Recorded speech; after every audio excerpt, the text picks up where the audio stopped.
Pelatih timnas Indonesia Sintayong bicara blak-blakan kepada media Korea Selatan soal peluang timnas Indonesia lawan Jepang.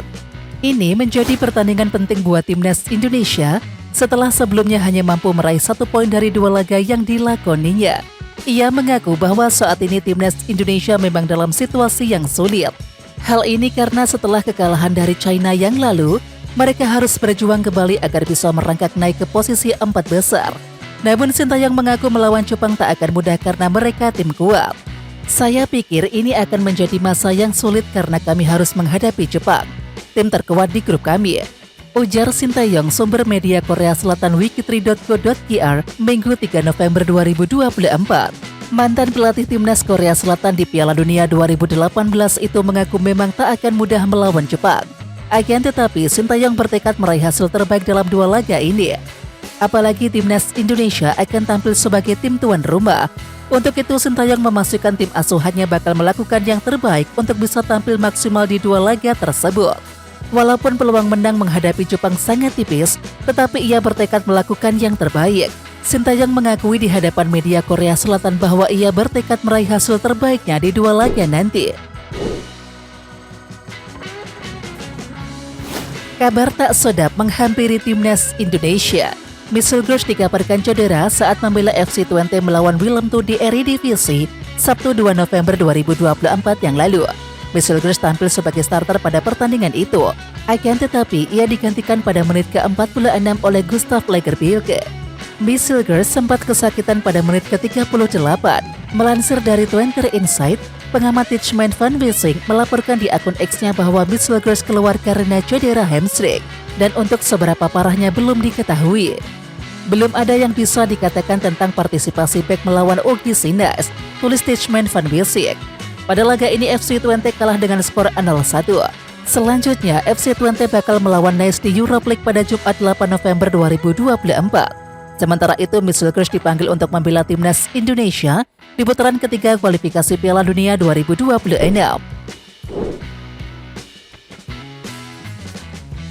Ketua Umum PSSI Erick Thohir belum lama ini memang menargetkan agar timnas Indonesia bisa lolos ke babak selanjutnya. Dengan begitu, timnas Indonesia ditargetkan untuk bisa finish di posisi 4 besar klasemen grup C. Apabila mereka finish di posisi tersebut, timnas Indonesia tak akan berbeda jauh dari Thailand maupun Vietnam, yang sebelumnya hanya mampu melangkah hingga putaran ketiga kualifikasi Piala Dunia saja. Dengan target tersebut, Sintayong pun mengaku bahwa sejak awal ia memang telah menargetkan untuk lolos ke babak selanjutnya dengan finish 4 besar. Mantan pelatih timnas Korea Selatan di Piala Dunia 2018 tersebut mengaku telah berdiskusi dengan Erick Thohir. Pelatih yang berusia 54 tahun tersebut mengaku bahwa ia dan juga Erick Thohir sejak awal telah menargetkan hal yang sama. Saya juga berpikir sama, lolos 4 besar grup C kualifikasi Piala Dunia 2026, ujar Sintayong. Ya, Sintayong seperti menolak untuk menyerah dan juga berharap bisa meraih hasil maksimal dalam laga sisa nanti. Pasalnya, ia telah sepakat dengan PSSI untuk bisa finish 4 besar kualifikasi Piala Dunia 2026 zona Asia ini. Sama juga, posisinya berpikir hal yang sama, karena memang sebelumnya juga sering-sering bicara dengan Pak Erick tentang masalah ini, lalu pembicaraannya dalam, kata Sintayong. Pelatih timnas Indonesia Sintayong memberikan respon yang santai soal rencana pelatih Vietnam Kim Sang-sik yang ingin memata-matai skuad Garuda jelang ASEAN Cup 2024. Belum lama ini, media Vietnam mengabarkan bahwa pelatih asal Korea Selatan Kim Sang-sik ini hendak ke Indonesia. Pelatih timnas Vietnam ini bakal ke Indonesia dan juga Filipina untuk memantau kekuatan lawan-lawannya di ASEAN Cup 2024. Seperti yang diketahui, Vietnam bergabung dalam grup B ASEAN Cup 2024 bersama timnas Indonesia, Filipina, dan juga Laos. Untuk itu, agar meraih hasil maksimal dalam laga tersebut nantinya, pelatih Vietnam akan memantau langsung pertandingan timnas Indonesia pada FIFA Matchday November mendatang. Di sisi lain, Sintayong dengan santai mengatakan bahwa niat pelatih Vietnam tersebut merupakan hal yang wajar. Menurutnya, pelatih Vietnam tersebut menjalankan tugasnya dan juga salah satunya adalah memata-matai calon lawan mereka yakni timnas Indonesia. Itu hal yang wajar ya, memang sebagai pelatih kepala dia kerjakan apa yang dia harus kerjakan, ujar Sintayong. Sintayong mengatakan bahwa analisa yang akan dilakukan pelatih Vietnam itu sudah seharusnya. Untuk itu, ia tak terlalu ambil pusing soal niat Kim Sang-sik memata-matai timnas Indonesia. Dan Sintayong bakal tetap fokus mempersiapkan timnas Indonesia dengan baik untuk melawan Jepang dan juga Arab Saudi nantinya.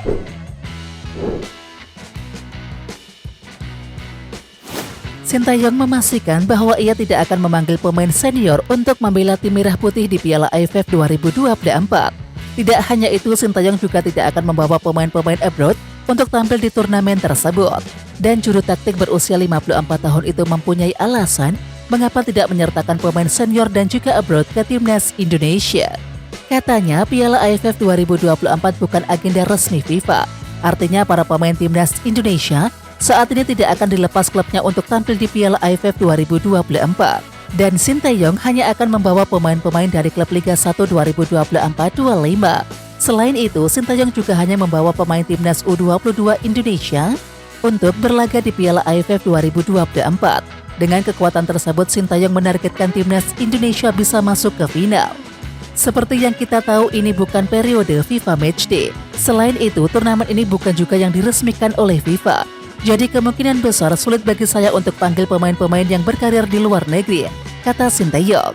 Saat ini timnas Indonesia mayoritas pemainnya berkarir di luar negeri. Sintayong juga belum ada opsi memanggil pemain-pemain senior di Liga 1 2024-25 seperti Mark Locke. Sebab kompetisi Liga 1 2024-25 tetap bergulir di saat Piala AFF 2024 sedang berlangsung. Ya, Piala AFF 2024 akan digelar mulai 8 Desember 2024 sampai 5 Januari 2025. Timnas Indonesia tergabung ke dalam grup B bersama Vietnam, Myanmar, Filipina, dan juga Laos. Sintayong mengatakan bahwa tim Merah Putih akan melakukan pemusatan latihan atau TC di Bali sebelum tampil di Piala AFF 2024. Dan rencananya, TC itu akan digelar pada akhir November 2024. Dan TC itu digelar sebagai persiapan timnas Indonesia untuk bertarung di Piala AFF 2024. Kata Sintayong cukup baginya untuk menggelar TC selama 10 hari sebelum berlaga di turnamen tersebut. Ia akan fokus mempersiapkan taktik dan strategi di setiap pertandingan, serta terdekat berjumpa Myanmar. Di laga pertama grup C Piala AFF 2024, timnas Indonesia akan menantang Myanmar di Stadion Tuwuna, Yangon 9 Desember 2024. Sesuai jadwal, kami akan berangkat ke Bali pada 26 November 2024. Kami akan ada TC di sana selama 10 hari. Setelah itu, kami baru akan berangkat ke Myanmar, kata Sintayong kepada awak media di FX Sudirman, Jakarta Pusat, Sabtu 2 November 2024. Saat ini Sintayong belum mengalihkan fokusnya untuk mempersiapkan timnas Indonesia tampil di turnamen tersebut. Sintayong masih fokus bersama timnas Indonesia yang akan melawan Jepang dan juga Arab Saudi.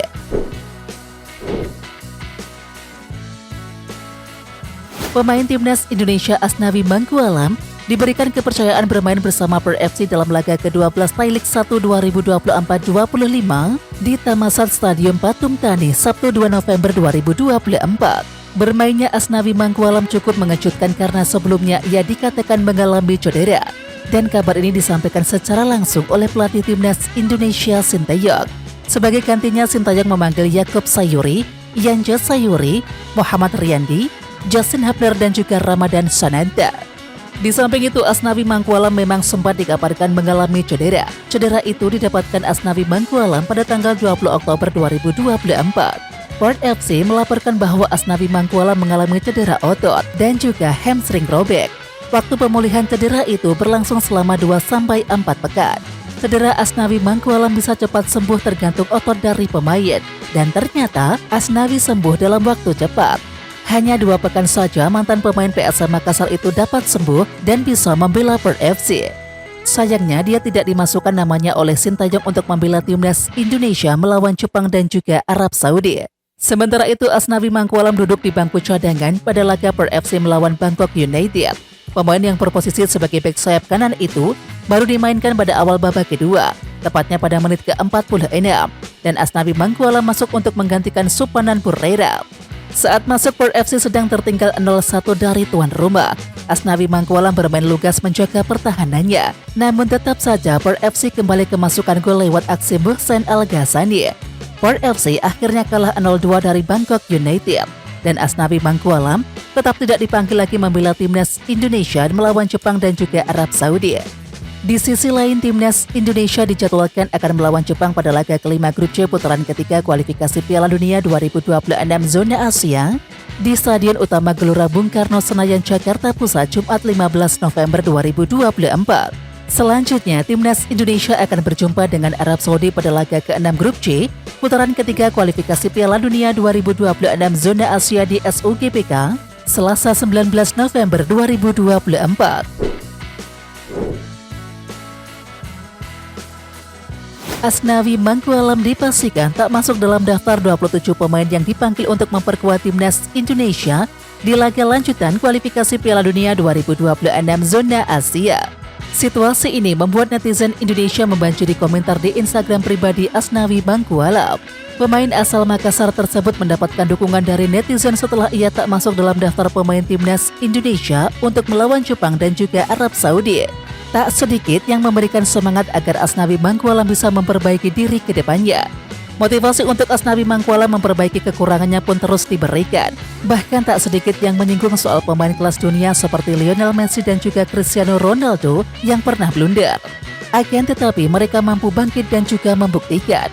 Walaupun dalam komentar Instagram pribadinya terdapat juga beberapa hujatan yang diberikan karena penampilan Asnawi Mangkualam saat melawan China yang lalu. Asnawi memang sempat dikritik habis-habisan saat timnas Indonesia menelan kekalahan lawan China pada Oktober yang lalu. Namun tak sedikit pula yang memberikan semangat dan berharap sang pemain bangkit agar bisa kembali dipanggil ke timnas Indonesia lagi nantinya. Semangat abangku, sekelas Messi dan Ronaldo pernah blunder, tapi mereka membuktikan mental mereka dan mereka berbenah. Saya harap Asnawi juga seperti itu, mencontoh mereka. Semangat bro! Tulis Hivan Samanado dikutip dari Instagram Asnawi Mangkualam Minggu 3 November 2024.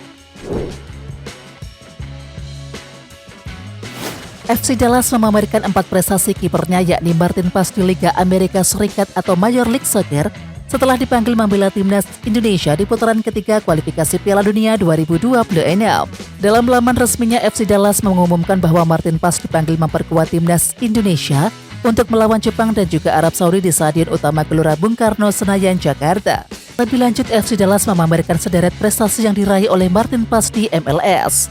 Pertama, pada tahun 2024 Martin Paes telah mencatatkan 118 penyelamatan di MLS dan itu merupakan jumlah penyelamatan tertingginya yakni dalam satu musim sejak bergabung dengan FC Dallas dan mencatatkan 5 clean sheet. Prestasi kedua, Martin Paes menjadi salah satu pemain yang masuk ke dalam skuad MLS All-Star pada 2024. Kemudian prestasi ketiga ex-pemain FC Utrecht tersebut mendapatkan penghargaan, yakni MLS Soccer.com Team of the Matchday pada minggu ke-8, minggu ke-15, dan juga minggu ke-20 pada musim reguler MLS 2024. Dan prestasi keempat adalah Martin Paes meraih Save of the Year MLS musim 2024, untuk penyelamatan tendangan penalti ganda selama pertandingan melawan LA Galaxy pada menit ke-31 pada 29 Mei 2024. Meskipun saat itu FC Dallas kalah 1-3 dari LA Galaxy. Oke Timnas Lovers, siapa kita? Kita Indonesia. Ayo kita dukung terus sepak bola tanah air Indonesia. Jangan lupa dukung terus Garuda Raya Channel dengan subscribe, like, dan komen karena saran dan kritik kalian sangat bermanfaat untuk perkembangan channel ini. Tungguin video selanjutnya dari Garuda Raya Channel. Salam olahraga!